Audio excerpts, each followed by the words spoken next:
নমস্কার সবাইকে আরও একটি নতুন ভিডিওতে তোমরা সবাই কেমন আছো? আমি অনেক ভালো আছি। আজকের ভিডিওতে আমরা এন্ডোমেট্রিওসিস কি, এর সিমটম কি, এর ট্রিটমেন্ট কি, এটি কি টেস্ট করে বোঝা যায় এবং কি প্রেগনেন্সিতে কতখানি প্রভাব থাকে, এই সমস্ত জিনিস আমরা আজকের ভিডিওতে দেখব। তার আগে জেনে নেবো যে পিরিয়ডস কী জিনিস বা পিরিয়ডস কীভাবে হয়। আমরা নর্মালি সকলেই জানি পিরিয়ডস একটা প্রত্যেক মাসে ঋতুচক্র, প্রত্যেক মাসে মাসে আমাদের মেয়েদের হয় এবং কি এই সময় আমাদের পেটে ব্যথা করে। অনেক মেয়েরই করে, আবার অনেক মেয়ের করে না, কিন্তু ম্যাক্সিমাম মেয়েদেরই পেটে ব্যথা করে। এখন এটি কেন করে কি, এটা হরমোনের জন্য করে। আমাদের ইউটেরাসের ভিতরে কন্ট্রাকশন হতে থাকে, যার জন্য কিন্তু আমাদের ব্যথা করে। এই হচ্ছে নর্মাল পিরিয়ডস। পিরিয়ড সবাই জানো, সকলেই জানো, তো আমার অনেক বড় করে ভেঙে বলার কোনো দরকার নেই।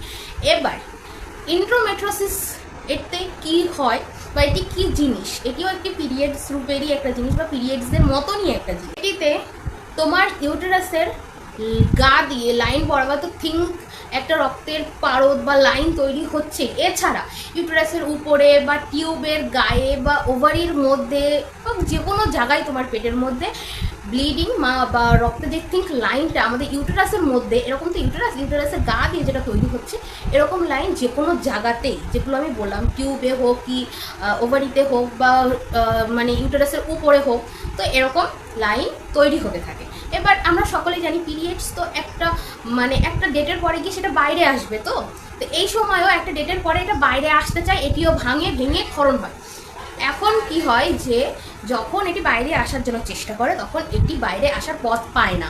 যেরকম ইউটেরাসের উপরে হলে সে কোথার থেকে বাইরে আসবে, ইউটেরাসের গায়ে যেটা আছে সেটি তো বাইরে আসছে, কিন্তু ওভারিতে যেটা আর কি রক্ত তৈরি হয়েছে সেটি যখন ব্লিডিং হচ্ছে সেটি কোথায় হবে, সেটি বাইরে আসার জায়গা পাচ্ছে না। তারপরে তোমার টিউবে যখন হচ্ছে সেটিও বাইরে আসার জায়গা পাচ্ছে না, তো ওরা ওখানেই ব্লিডিং হচ্ছে এবং কি ওখানেই জমে যাচ্ছে। এই অবস্থাতে যার হয় তার মারাত্মক পরিমাণে পেন হয় বা খুব পরিমাণে যন্ত্রণাদায়ক ব্যথা হয় এবং কি এই প্রসেস দীর্ঘদিন ধরে হতে হতে যখন পরপর ব্যথাটা বাড়তেই থাকে।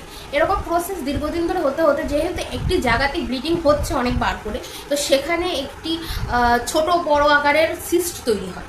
যখন সেটি 5-এর ওপরে চলে যায়, সেক্ষেত্রে কিন্তু অপারেশন ছাড়া এর কোনো গতি হয় না। ছোট থাকলে হয়তো কোনো মেডিসিন বা কোনো প্রিকশন নেওয়া হয়, যার জন্য এটি হয়তো ঠিক হয়ে যেতে পারে, কিন্তু 5-এর ওপরে যখনই যায় তখনই কিন্তু এটা অপারেশন করতে হয়। তো এটি খুব ব্যথা যন্ত্রণাদায়ক হয়। তো এই যে সিস্ট তৈরি হলো বা অনেক সিস্ট তৈরি হলো, এই জিনিসটাকেই কিন্তু এন্ডোমেট্রিওসিস বলা হয়। অনেক ক্ষেত্রে এটিকে অনেকে চকলেট সিস্টও বলে জানে। সিমটমগুলো কী কী আছে সেগুলো আমরা একটু জেনে নেব।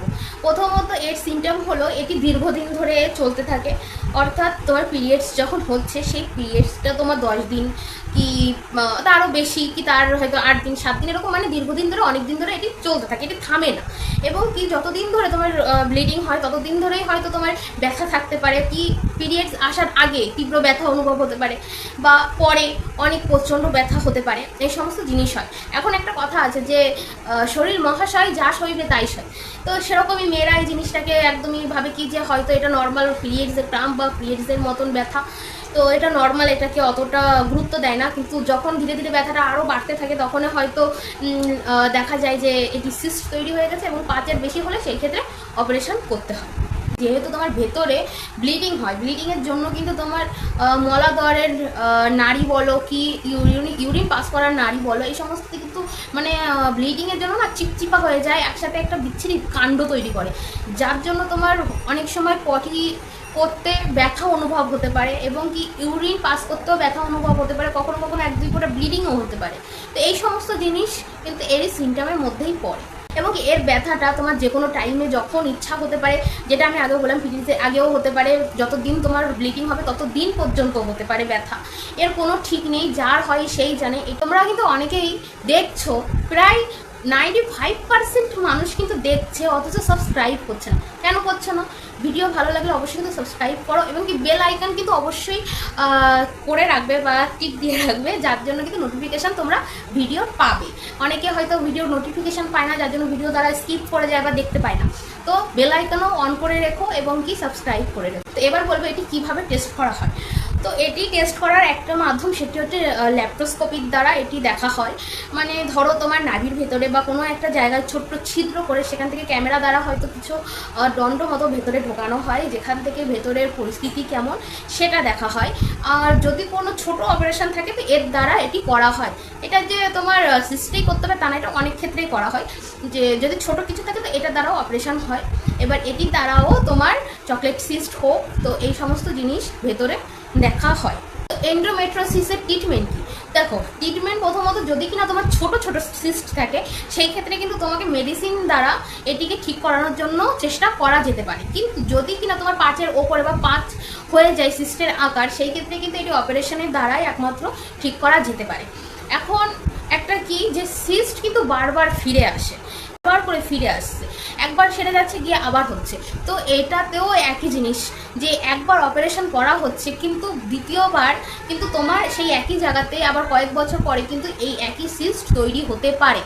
এখন তার জন্য তোমাকে পুরোপুরি প্রপার একটা ডাক্তারের মানে জেম্মায় থাকতে হবে, 6 মাস অন্তর অন্তর কি গিয়ে তোমাকে টেস্ট করতে হবে যে সেরকম কোনো কিছু আবার ভেতরে তৈরি তো হচ্ছে না। তো এইগুলো জিনিস তোমাদেরকে দেখতে হবে। এখন পিসিওডি যাদের হচ্ছে তাদের কিন্তু হাতে ক্ষমতা আছে যে এই জিনিসটা যাতে আমার না হয় পরবর্তীতে, তার জন্য কিছু ব্যায়াম আছে, ডায়েট আছে, যেগুলো করলে কিন্তু পিসিওডি ঠিক হয়ে যায়, ন্যাচুরালি ঠিক হয়ে যায়। এখন এন্ডোমেট্রোসিসের ক্ষেত্রে কি হয়, এটির জন্য কিন্তু কোনো ব্যায়াম নেই, এই রোগটি তোমার হাতে নেই, এটি নর্মালি যাদের হবে তাদের হয়েই থাকবে।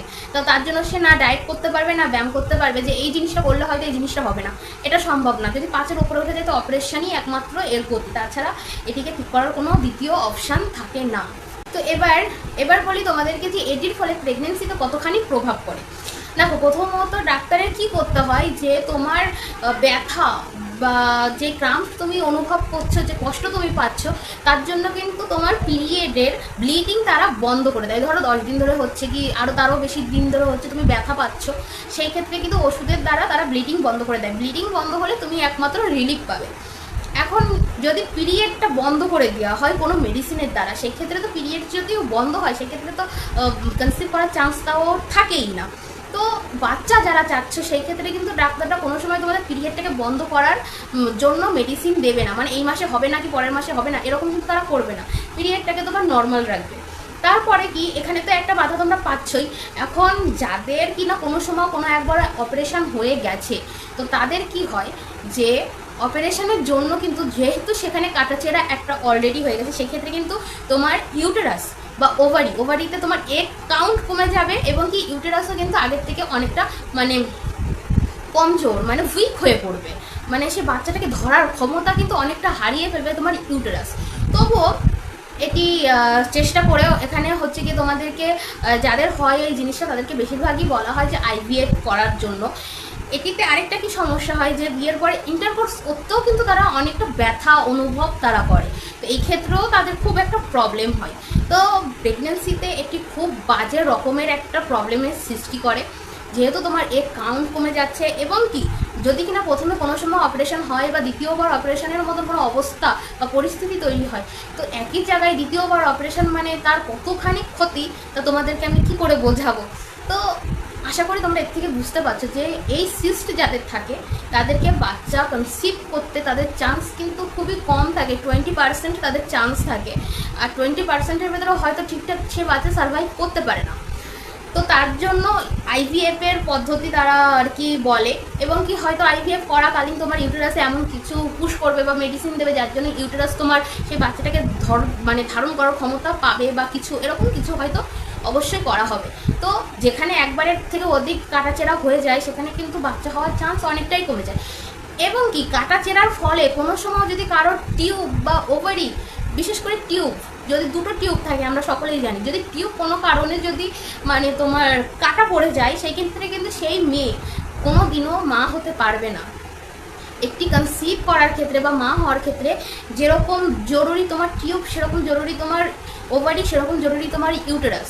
তো কোনো কারণে ওভারি যদি কাটা পড়ে যায় তো তোমার পুরো এগ কাউন্ট শেষ, তোমার টিউব যদি কাটা পড়ে যায় তো এগ ট্রাভেল করে আসতেই পারবে না। তো এই সমস্ত অনেক জিনিস থাকে যার জন্য কিন্তু অনেক প্রবলেম হয়। আশা করি আমি তোমাদেরকে বোঝাতে পেরেছি বা তোমরা বুঝতে পেরেছো। যদিও কোনো জায়গায় কনফিউশন থাকে অবশ্যই কমেন্ট করে আমাকে জানিও, আমি তোমাদেরকে রিপ্লাই দেওয়ার অবশ্যই চেষ্টা করব।